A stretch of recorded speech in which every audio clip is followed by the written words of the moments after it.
Coming up, the all too easy question to answer. Is Ben Simmons good for the Brooklyn Nets? We dive in coming up next. You are Locked On Nets, your daily Brooklyn Nets podcast. Part of the Locked On Podcast Network, your team every day.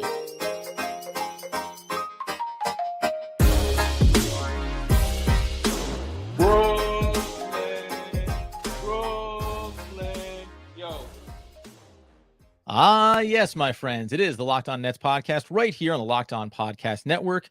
Your team, the Brooklyn Nets, every single day. We thank you for making us your first listen free on all those great platforms. Over there is Doug Norrie. I'm Adam Armbrecht. And let you know today's episode is brought to you by FanDuel. Make every moment more. Right now, new customers can get $150 in bonus bets with any winning $5 money line bet. That's $150 if your team wins. Visit FanDuel.com/locked-on to get started. And Doug, this episode should be about 60 seconds long. Is Ben Simmons good for Brooklyn? You give your one-word answer. I'll give mine, and we'll get out the door. This is awesome, man. I can't wait to talk about this because we went back, we were talking about this over the last couple of days and then decided to just get into it. It is so funny. Simmons is such a crazy case. We're going to go through all these crazy stats. There's like some truly bonkers kind of things going on here with him where it is very hard to answer this question. Like, this is an incredibly difficult question to answer. Now, it's an incredibly difficult question to answer if you're on the fence. And I'll get to some of the stats in a second. I will say this. If you love Ben Simmons, and there's a lot of Ben Simmons lovers out there. Oh, yeah. Or stands.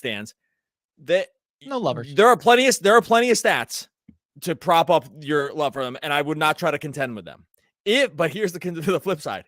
If you do not like Ben Simmons or had issues with him coming into the season, there are stats that are going to tell your story for you also. And I'm not sure there's a lot of players in the league that are like this. Like it's really like the gap between some of the stats for him is such a chasm that it actually, I think, to some degree does come down to what your priors were around Simmons. And that's going to tell the story. And I'll go through some of the stats here in a second, but like just from a high level, would you agree with that statement around it's not super easy and binary to say, is Ben Simmons like great or whatever, like, or is he great for the team? I don't know if that's very, very easy. And I'm sure there's going to be people out there nodding their head, and there's gonna be people out there that are just going screaming at the speaker being like, what's this guy talking about? Of course he's great. And I get it. I'm just saying that I think there's just numbers out here that can really tell two different stories. Well, and we've seen this, right? Even coming in at the time of the trade from Philadelphia was everybody from Philly was good riddance. Good luck trying to figure this guy out. He doesn't do X, Y, and Z. Some people, though, even inside of the Philly fan base or outside of it, would say, oh, well, all you need to do is this, right? Well, the problem in Philly was X. And I think the reason why I agree with you that it is so polarizing and that you only want to live on whichever side of the aisle that you started on right here, of course, is because he still is also a rare player that has a ceiling that is comparable to all-star level talent. Yes. And he also has a floor that you could make the case is back end of the bench. And that is a rare, usually you're debating, well, is James Harden, for all of his ability, is he really good for winning deep playoff games and going to championships, right? Can Kevin Durant and Kyrie Irving coexist, these eras of the Nets basketball that we've been through? But you're never questioning the talent level. It's whether or not it can come together and create a championship level roster. Ben Simmons is almost just uniquely to himself. Is this guy good? Is he good for a basketball team with the arguably very unique and very odd combination of skill and lack of skill in critical areas? Yeah, like I think to some degree, like, we're recording this on election day, and it's to some ways apropos because much like politics, most people's minds are made up before the discussion starts. Right? I will filibuster in a moment. I'm going to filibuster in a moment. It's going to get pretty long. Right? Like we could agree that politics, wherever you are, like politics are kind of like that at this point, right? It's like you've come up, you have your opinion. It literally does not matter what comes next, and then we can just kind of go back and forth. So let's start on a high level, or an easy level. And in some degree, this might just tell the whole story about how people feel about Simmons. Simmons has crazy rankings in the NBA this season when it comes to just base level counting stats, right? Mm-hmm. So The good ones. Right now in the per game, per game, you had to play more than 15 minutes for these stats. Just as a qualification here. Rebounds per game, 11th. Okay, awesome. Been elite rebounding. And he's been one of the big stories about why the Nets are not getting killed on the boards this year like they have been in the past. No Nick Claxton, and the Nets are still not a total train wreck on the glass. That is a lot because of Simmons. Team rebounding a part of the thing here, but Simmons is the best one of the group. 11th rebounds. You're like, awesome. Assists. Okay. Assists. He's been really good at too. Ranks 15th in the league in assists. He's been doing the exact thing that people wanted him to do when he came to the team, which was set other guys up, like run and gun, find open shooters. And that's for the most part bearing out. 15th overall in the league in assists. Great. So far, then we go to clear top 20 player. That's what we know for sure. Well, then, and you don't see this gap with anybody else because you might see it from rebounds to this or assists to this, but not both and then to this, right? Which is points. He ranks 227th in points this season. Sure. Again, points are what make up the way you win or lose basketball games is scoring points. You don't need to always be the one that scores them, but he's pretty low. So 227th. And usage, which is like plays finished essentially. He ranks 367th in the league. And pro Simmons people will look at the first two things and say, look at all the great things he does for the team. He doesn't need to score. Yeah. Anti-Simmons people will then come in and say, how can you ever be a good basketball player and be this low in terms of scoring and usage and have you think that like this is all going to be positive for the team? Yeah. And I honestly can hear both sides of that. Like I would say I sit right down the middle of the aisle with this one. Success in sports is always production over expectation, as far as I'm concerned. Like those are how those things are tied together. And Simmons, when you look at it that way, it becomes not a clear-cut case, one side or the other. Like I don't think you can look at it and say he's a bum, and I don't think you can look at it and say he's a star either. And the answer is very much in the middle in the way it's not there for a lot of other players. Coming up here in a second, I'm going to explain to you why you can be that far apart in key categories inside of one player and still function at a very high level for the NBA. It's just a matter of if he can do that for the Brooklyn Nets. We'll get into that in just one moment. Before we get to that, I'll tell you about our friends over at Prize Picks. Prize Picks, daily fantasy made very, very easy. This goes over on Prize Picks. You're just picking players and you're going more or less on the Prize Picks projections. You're not wrestling around with salaries. You're not trying to put lineups together. You're just going more or less on the stats that Prize Picks has put out there. You can put up to 25 times your money. Maybe you want to go over to Prize Picks along with this conversation. You want to go more than Ben Simmons, 7.5 points against the Clippers. Maybe you want to go more than 9 rebounds. Those are a couple of the ones that they have over on Prize Picks. You can combine sports together too for specials. Prize Picks also guarantees a reboot policy. So if a player is injured, then they're just going to reboot that pick. And that's the only daily fantasy sports platform that's going to have that injury insurance policy. And believe me, folks, if you've been in the daily fantasy streets, you know that one of the most tilting things in the world is these injuries. But don't even worry about it. PrizePicks has solved it for you. Go to prizepicks.com/LockedOnNBA. Use the code LockedOnNBA for a first deposit match up to $100. Once again, go to prizepicks.com/LockedOnNBA. Use that code LockedOnNBA. You're going to grab that first deposit match up to $100. PrizePicks is daily fantasy made easy. All right. So as we continue today's episode discussing the, again, very clear-cut conversation around whether or not Ben Simmons is good for Brooklyn, a reminder that as the Brooklyn Nets take on the LA Clippers, you can go over to SiriusXM and search Nets or Brooklyn Nets, and you're going to go ahead and get in on all the action there on SiriusXM. Now, you laid out those stats there, right? He's top 15 in a couple of key categories. He's a millionth in the other two. What it comes down to me is Ben Simmons, and this maybe does start to answer the question or folds in a fresh one here for Brooklyn. Ben Simmons can be this player and can be good for a team in the NBA if you have superstar on-ball offensive talents. That's what's required here, because he is so devoid of offensive value. And we've talked about this early in this season here, that I think, and we could make, and now you can start to make the debate, well, maybe Cam Thomas is that guy, right? Look at how productive he's been early in the season. But you need to have a Luka level type talent where it does not matter that Ben Simmons is a zero sum on the offensive end outside of facilitating, because there's a guy that can go get his own and has enough size to also dictate and create opportunities for others as well. Right now, the Brooklyn Nets have a Cam Thomas. That's fantastic. But Cam Thomas, as we talked about last episode, doesn't do the other thing, set other people up. So there's these two guys running on parallel tracks doing very important things for team success.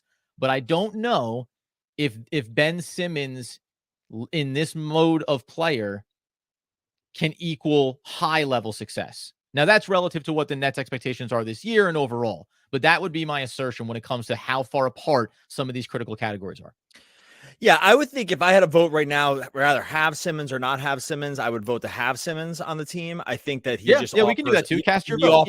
He offers enough and their current construction that he does clearly shouldn't go to the bench or anything like that. I don't think anyone's making that contention. I think that, but then you start asking yourself, is he worth the contract? I would say no. Right. And I don't think it's I don't think it's that close right now. Like judging by how much he makes. Yeah. Do you need to start? Having him can be a good thing? Would you want him? Yes. You're not talking about putting him to the bench, but it also does dictate how you look at the rest of your roster. And that I think is a big factor here. Like having Ben Simmons makes you examine the way you construct your roster, right? Of course. I mean, this current version of him for sure. Like you have to have certain other players. We're already having the discussion around one about whether or not he can play with one of the other better players on the team if and when he comes back in Nick Claxton, right? So you're already having conversations about that. And again, I mentioned this before because it's relevant to the point. The contract always matters. How much money you make in the NBA matters because it dictates how many other moves and other things you can do for your team. And that's just part of it. And I think he's clearly better than he was last year. That's not even up to a debate. Is he playing up to his current contract? I don't think he is. I don't think those usage numbers and that scoring numbers, it's like almost impossible to play. It's impossible to score that little and be playing up to your current contract, up to his current contract within the 30 millions. Like, I don't think that's a hot take at all. I'd be curious if anyone even had 6.5 points a game right now. There's just no way. Like you can't. But this is where it's so hard with him because it's I'm talking on both sides of my mouth here because I'm saying on the one hand, yeah, clearly we want him on the team right now. We wouldn't have him sit him down. You could play him, of course. Yeah. But you make a good point about like future construction, the things that need to happen around him in this current iteration. It gets really hard. There's other stats that don't really look that great for him either. Like, the net rating for him is third worst in the team right now. Now it's, only in front of guy qualified minutes, only in front of DFS and Royce. And DFS, we've loved the way he played too. So sometimes you take these with a grain of salt. Plus minus, he's third worst on the team too. Simmons is same, but that's the same group behind him. So it's like weird because it's like, well, they're getting kind of killed in the minutes that he plays, right? But arguably other players would get killed worse because they're playing against the other team's best five all the time. Like this is what makes this tough. Like, because again, I'm telling you right now, any number that you throw at me, pro or con, I can throw a number right back at you, probably, and make the other case. And I think this is the part where I think sometimes it gets lost in a debate. Well, and when you mentioned about the net rating, the defensive value, and then the facilitator value. So right now, inside of the season, 6 games in, obviously averaging 32 minutes a night, 6.5 points. Let's just take that away right now. He's averaging almost 7 assists per game. And you're talking about like the contract, is he worth it? I think the only way that you would sit here and say, hey, listen, the scoring's got to go up, but okay, we're going to hope that comes along. He's got to be doing a Spencer Dinwiddie a la last year when he came over in the trade. You have to be leading the league in assists, not top 10, not top 15. You need to be 1, 2, or 3 in assists because that means, and listen, shots go down, shots don't go down. Maybe that's a part of it, but it means that you are elite of the elite in that category. Rebounding. Has he been good on the boards? Yes. Defensive boards. He's averaging 8 defensive rebounds per game right now, 11 on the season. Sorry, I know it's like setting an impossible bar. You need to be averaging 12, 13 rebounds a game because only numbers where when you objectively just saw box scores, you'd go, holy cow. Like this guy is tearing it up in these 2 specific categories. Would you be able to look past some of the other concern areas? And when you say about, good on the team value, where does it fit? Dictating that maybe Nick Claxton can't be in the starting rotation. There are other numbers, like when we talk about against, and there's specific ones, other specific ones inside of this.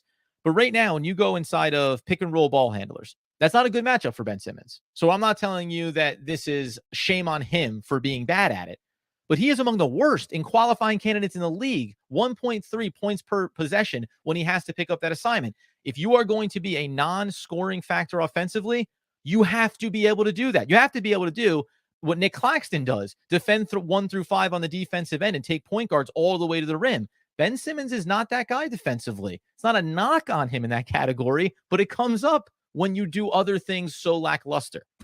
And I think, and part of the dream here was that the Nets were going to have an elite defensive unit this year with their current personnel. It's gone the complete opposite direction. Now, again, we talked about this, I think, either on yesterday's episode or the live after, where we were like, the defense, they rank defensive efficiency. They are 25th right now. So you're like, man, that's way lower than with, even without Claxton, just with all the other guys they have. You were like, how are they 25th? But then you go the other way. You're like, okay, well, they're 7th on offense. And you might want to say, hey, Simmons is a big reason. The facilitation is the big reason they're 7th on offense. Again, I'm good. This is what's hilarious about this. Cause it's like, you come in with the idea. It's like, hey, they're going to have this elite defensive unit. They'll switch everything. He can guard everything. They're kind of getting absolutely run on defense, but the offense is better than I think that we thought it was going to be. And I think you can make a case that Simmons' facilitation is a big reason for that in combination with Cam and Mikal. So you're like, well, are we coming or going here? Because like the things that we thought we were going to get out of him. Well, and I think the most frustrating thing is because like, I think both sides of the aisle, and then we'll get into a few more of these things here in a sec, but both sides of the aisle, I think, would agree that we wish there was just a definitive case here and we can move on and it'd be great. Right. Everyone wants the definitively great case where it's like, hey, the defense is good. The offense is, they're both well above average. Simmons is getting to the rack a little bit and everyone would just feel good. Right. The points were like 9, 10 a game and everyone would feel good.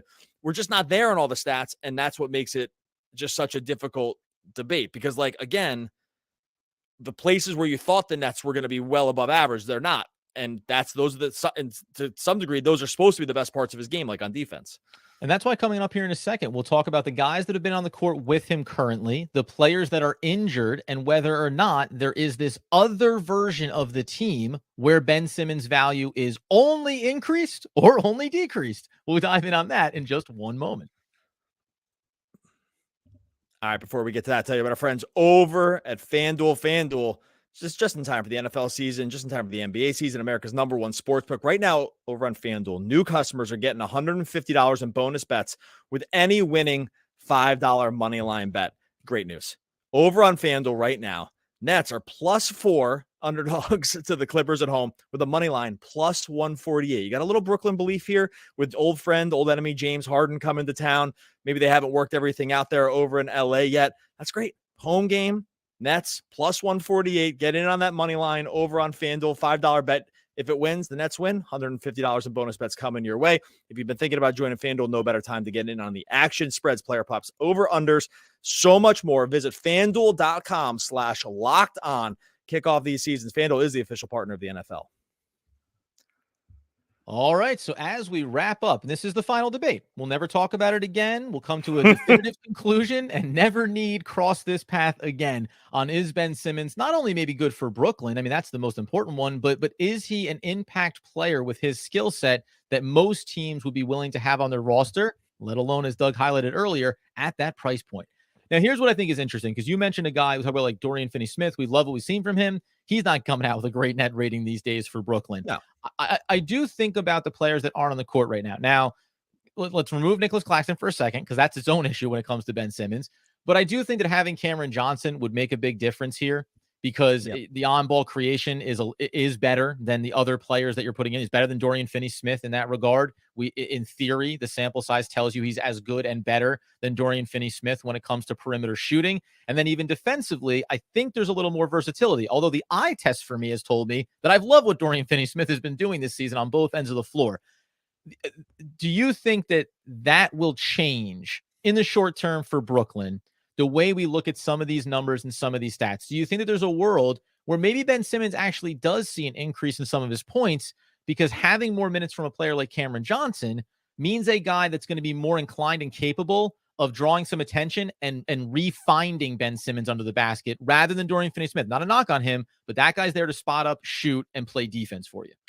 Yeah, like, in theory, Cameron Johnson is one of the, like, sort of an ideal fit with Simmons, right? Like lengthy, switchable, can hit threes, can take guys off the dribble, right? Can get a little into the mid range if need be. That's like kind of exactly, can take some DHO stuff and probably make it work if he gets the right switch on him.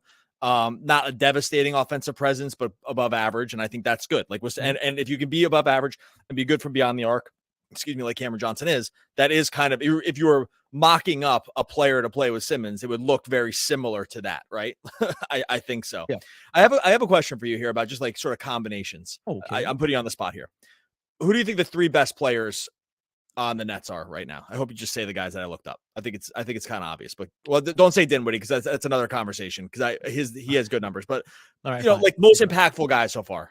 Yeah, Simmons plus Simmons, Cam Thomas, and Mikal Bridges. Okay, perfect. Right, walked you right into. Yeah, right down I'm assuming the agenda is working perfectly for Doug right now.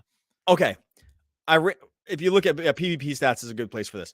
If you run the combinations of these 3 players together, it's like a crazy story that this ends up telling you. Now the sample sizes are super small, right? So we're still in small sample size territory. Ready?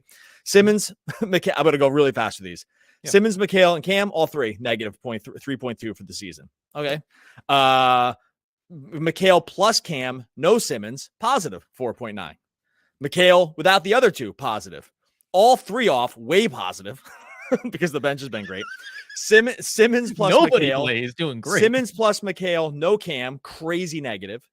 Simmons plus Thomas, no Mikal, crazy negative. And that's it. So basically, the only positives were anytime Simmons is on the court, it's a negative. And then when all 3 are off, like that's, and when Simmons is off and Cam and Mikal are on, it's positive. Like, that's weird, right? Like it's super weird when you look at it like that, and you're like, well, I took the other good players. So it's like not just like bench dudes or whatever. I'm taking other good players and running combinations of these guys. When those guys play together, it seems kind of fine. When Simmons gets paired up, it seems like they lose all the minutes. It doesn't necessarily pass the eye test because I still want Simmons to be on the team and play, 100%. Right? But isn't that weird? Like, of course, it's weird. It's absolute insanity. I was trying to, by the way, in case you're watching this on YouTube, you may have noticed I look like I was confused about where I was, because that's why when I had done that solo episode a week and a half ago about what should the Nets do, what combinations make sense, I started to dive into some of these numbers, and now this season informs them almost more. It was a lot of this. Last year, it was like, well, when Ben, it was a small sample with Cam. Okay, that could kind of work pretty well. It sometimes looks like Mikal and Cam can play together, but not always. Ben Simmons off, not a terrible thing. Then you go and you remind yourself that Nicholas Claxton with Dorian Finney-Smith and with Mikal Bridges and with Cameron Johnson and Spencer Dinwiddie, they had great ratings together. They were the high positive offensive and defensive ratings. And that is, I think, where you come down to now when you have this Ben Simmons discussion. It cannot be this black and white thing. As we said with Nick Claxton, well, put your best 5 players on the court. Well, 2 of them can't play together. Okay, then what's the version where you maximize your value of these guys? I don't know. Should Ben Simmons be playing off the bench for any team? No, he's too good to do that. But the collection of players that the Nets have tells you that you cannot combine all of these guys easily and maximize what they are. It's baffling, man. And I think that to bring it back to Ben Simmons, that is the problem with a Ben Simmons, right? Right at the top, as you said, here's 2 top 15 category. Here's 2 250 or worse categories. Those things make it very hard when you don't have elite superstar talents on your roster to navigate and to mitigate some of the downside of an incomplete player. And that's what Ben Simmons is. Doesn't mean I don't like him. Doesn't mean I don't love the things that he does well, but he is an incomplete player in terms of being able to give you everything you need from one of your 3 best players on the roster, which he in theory is.